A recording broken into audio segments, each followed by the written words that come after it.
That's what we want right here. Batman, Night of the Monster Men. I read this graphic novel during the month of July, and I really enjoyed it. Of course, in this, what happens is, of course, the majority of it takes place in Gotham City, obviously. But it's during a time when there's this like super storm coming, like this huge hurricane, or possibly even more than one hurricane that's headed towards Gotham. And at the same time, Dr. Hugo Strange just has decided to unleash this group of monsters. These actually the monsters that he pretty much genetically engineered with the help of 4 cadavers, 4 dead bodies, and I mean somehow he was able to manipulate their DNA or something like that, combine their human tissue with some weird chemical, and eventually it's explained towards the end. But even then it's like, I mean, it doesn't get like really scientific or anything. It's just, this is Batman, along with the help of Alfred and some other people. Which does another thing too. There's characters in this that I had never heard of before. Like there's someone called Spoiler. There's another character by the name of Gotham Girl, but she seems like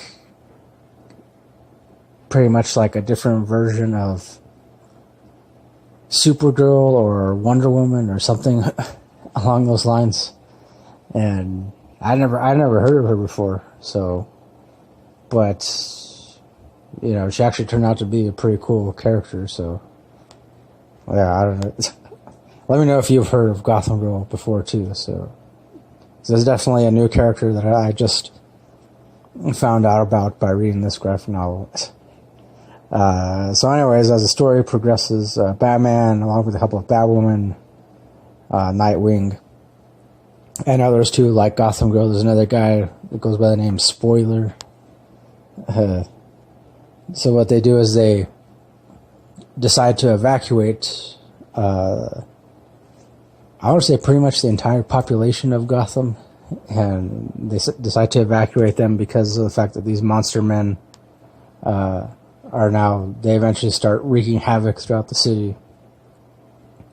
And that coupled with the fact that this huge hurricane is headed towards Gotham and it's going to cause mass flooding, and so they evacuate most of the population of Gotham somewhere out towards where there's some caves or something like that, some system of caves, and because I guess the caves are supposed to be like far enough away from the coast or something. So I don't know, it's another thing that's not really entirely explained, but hey, it's fiction, so it's there's something interesting happens when they get out to the caves, and there's this like mold that's covered in the caves, and it starts dripping onto people, and this mold it ends up bringing out the worst in people.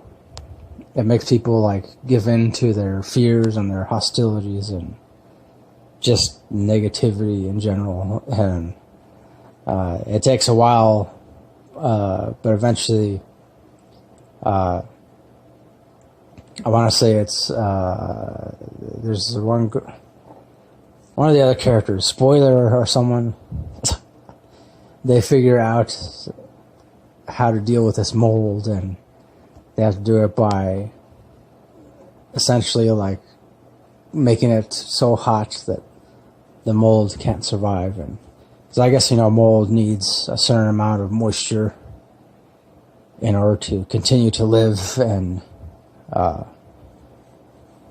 pretty much thrive and so on. And then, of course, at the same time, and then, you know, in the actual city area, that's where Batman and Batwoman and Nightwing, they're taking on these monsters, and these monsters they're pretty menacing. They're not just, you know, I mean, the way they're drawn in this they're pretty grotesque, and, you know, it's like the artists, I don't know, whoever drew them, let's see, well, because that was a team, so it was Steve Orlando, Tom King, Tim Seeley, James Tinian IV, Riley, Rossmo, Andy McDonald, Raj Antonio, I don't know. But whoever did the majority of the artwork for this, I mean, they really went all out and, like, had no problem, you know, or I guess they got the go-ahead, obviously, to make the monsters as gruesome and grotesque as possible. And there's even, like, one scene, like, later towards the end, when after they defeat all the monsters and the pieces that are left over eventually end up converging together and just mixing together, and in order to create yet another, like, I guess, final, even more grotesque creature. And it was pretty interesting. I will say, like, some of the dialogue in this, I kind of felt like I felt like this was one of those stories I really didn't need, like, as much dialogue as it has, because it's pretty much like when it starts, I mean, the action kicks in right away. You know, it's just, which I liked. I definitely liked that, because, you know, it wasn't like there was no build up really. It was just kind of like, okay, this is gonna happen, and we gotta fight these monsters, and then also take care of the citizens of Gotham, make sure the hurricane doesn't do too much damage, and, you know, which again was pretty cool. But yeah, I don't know, maybe it was just me, like, I kind of felt like it didn't really need too much dialogue, and because, I mean, there's like a lot of different parts where Batman he's constantly conversing with Alfred, who's in the Batcave, and Alfred has help too. Alfred's getting help from some other characters, and in a way, I kind of felt like if, I don't know, the writers, they wanted to inject a little more science stuff into the story, but they ultimately didn't. It was just kind of like, I don't know, that's how it came off. Where, like, they wanted to make it, you know, as far as the science aspect of the story is concerned, like, they wanted to make it as believable as possible. So, you know, I don't know, for me, when it comes to things like this, I really don't care if it's believable or not. It's because it's supposed to be fiction, you know, fantasy and all that. So, you know, yeah, overall, I would give this 4 out of 5 stars. Definitely 4 out of 5. And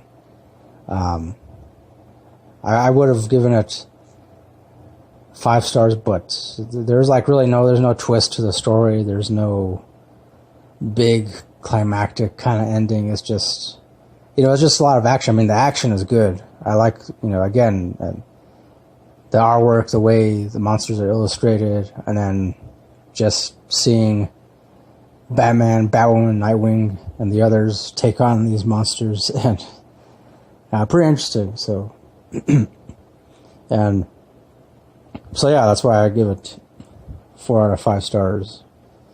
It was definitely a pretty good read, I would say.